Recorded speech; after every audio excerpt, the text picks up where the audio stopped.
ये है निर्मला, महान साहित्यकार मुंशी प्रेमचंद की एक मार्मिक और यथार्थवादी रचना। तो आइए डूबते हैं भावनाओं की इस गहराई में।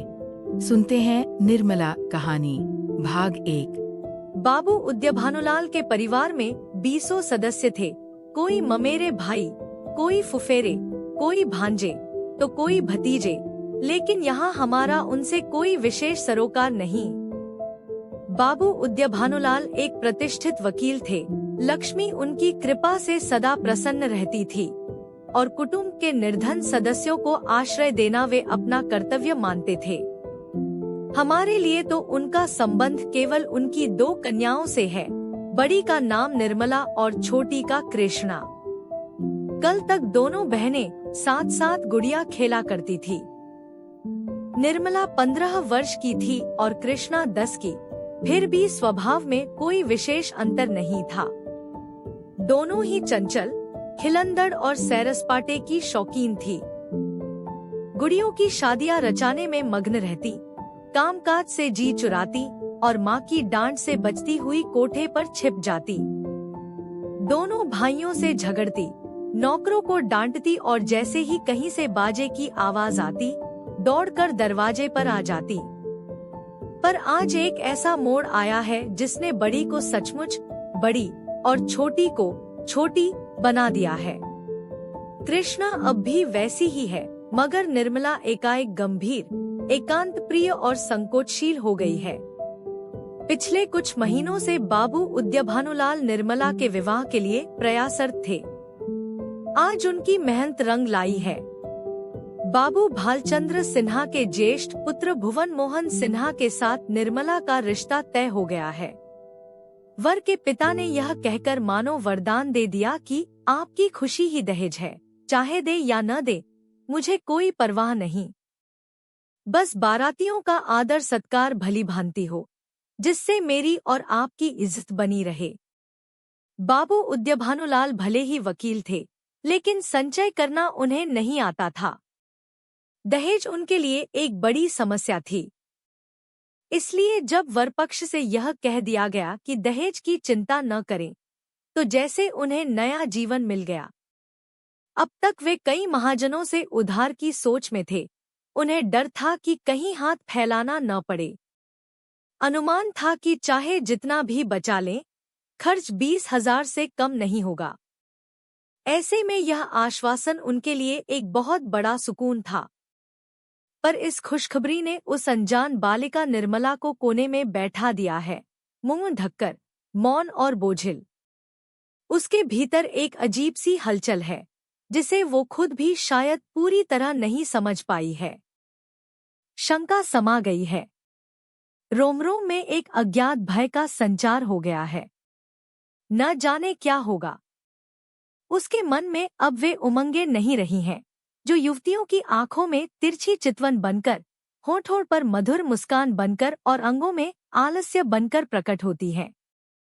अब वहाँ कोई अभिलाषाएं नहीं है, वहाँ केवल शंकाएं हैं, चिंताएं हैं और डर से भरी कल्पनाएं हैं। यौवन का अभी तक पूर्ण प्रकाश नहीं हुआ है। कृष्णा कुछ कुछ जानती है और कुछ कुछ नहीं जानती। वह जानती है कि बहन को अच्छे अच्छे गहने मिलेंगे, घर के दरवाजे पर बाजे बजेंगे, मेहमान आएंगे, नाच गाना होगा, इससे वह प्रसन्न है। लेकिन यह भी जानती है कि बहन सबको गले लगाकर रोएगी, यहाँ से रो-धोकर विदा हो जाएगी और मैं अकेली रह जाऊंगी। यह सोचकर वह दुखी है। लेकिन यह नहीं जानती कि यह सब क्यों हो रहा है। माताजी और पिताजी बहन को इस घर से निकालने के लिए इतने उत्सुक क्यों हैं? बहन ने तो किसी से कुछ नहीं कहा, किसी से कोई झगड़ा नहीं किया। क्या इसी तरह एक दिन मुझे भी ये लोग निकाल देंगे? क्या मैं भी ऐसे ही कोने में बैठकर रोऊंगी और कोई भी मुझ पर दया नहीं करेगा? इसीलिए वह भयभीत भी है। संध्या का समय था। निर्मला छत पर जाकर अकेली बैठी थी और आकाश की ओर प्यासे नेत्रों से देख रही थी। उसका मन करता था कि काश उसके पास पंख होते, तो वह उड़ जाती और इन सारे झंझटों से दूर हो जाती। इस समय अक्सर दोनों बहनें कहीं सैर करने जाती थीं। यदि बग्घी खाली न होती तो वे बगीचे में ही टहला करती थी। इसीलिए कृष्णा उसे खोजती फिर रही थी। जब कहीं नहीं मिली तो वह छत पर आई और उसे देखते ही हंसकर बोली, तुम यहाँ आकर छिपकर बैठी हो और मैं तुम्हें ढूंढती फिर रही हूँ। चलो, बग्घी तैयार करवा लाई हूँ। निर्मला ने उदास भाव से कहा। तू जा, मैं नहीं जाऊंगी। कृष्णा बोली, नहीं मेरी प्यारी दीदी, आज तो चलो ही। देखो, कितनी ठंडी ठंडी हवा चल रही है। निर्मला ने कहा, मेरा मन नहीं है, तू चली जा। कृष्णा की आंखें भर आईं। कांपती हुई आवाज में बोली, आज तुम क्यों नहीं चलती? मुझसे बात क्यों नहीं करती? क्यों इधर उधर छिपती फिरती हो? मेरा दिल अकेले बैठे बैठे घबरा जाता है। तुम नहीं चलोगी तो मैं भी नहीं जाऊंगी, यही तुम्हारे साथ बैठी रहूंगी। निर्मला ने कहा, और जब मैं चली जाऊंगी तब क्या करेगी? तब किसके साथ खेलेगी और किसके साथ घूमने जाएगी? बता। कृष्णा, मैं भी तुम्हारे साथ चलूंगी। अकेले मुझसे यहाँ नहीं रहा जाएगा। निर्मला मुस्कुराकर बोली, तुझे अम्मा नहीं जाने देंगी। कृष्णा, तो मैं भी तुम्हें नहीं जाने दूंगी। तुम अम्मा से कह क्यों नहीं देती कि मैं नहीं जाऊंगी? निर्मला, कह तो रही हूं, कोई सुनता है। कृष्णा, तो क्या यह तुम्हारा घर नहीं है? निर्मला, नहीं, मेरा घर होता तो कोई मुझे जबरदस्ती क्यों निकाल देता? कृष्णा, इसी तरह किसी दिन मुझे भी निकाल दिया जाएगा। निर्मला, और नहीं तो क्या? तू क्या बैठी रहेगी? हम लड़कियां हैं, हमारा घर कहीं नहीं होता। कृष्णा, चंदर भी निकाल दिया जाएगा। निर्मला, चंदर तो लड़का है, उसे कौन निकालेगा? कृष्णा, तो लड़कियां बहुत खराब होती होंगी। निर्मला, अगर हम खराब न होती तो घर से भगाई क्यों जाती? कृष्णा, चंदर तो बहुत बदमाश है, फिर भी उसे कोई नहीं भगाता। हम तुम तो कोई बदमाशी भी नहीं करती।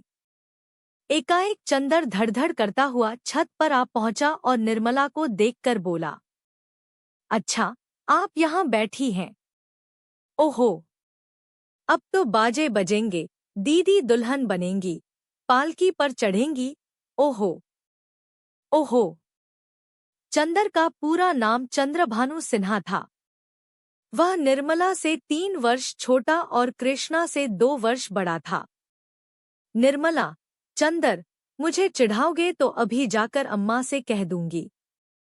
चंदर, तो चिढ़ती क्यों हो? तुम भी बाजे सुनो। ओहो, अब आप दुल्हन बनेंगी। क्यों कृष्णा, तू बाजे सुनेगी ना? वैसे बाजे तूने कभी नहीं सुने होंगे। कृष्णा, क्या बैंड से भी अच्छे होंगे? चंदर, हाँ, बैंड से भी अच्छे, 1000 गुना अच्छे, लाख गुना अच्छे। तुम जानो क्या?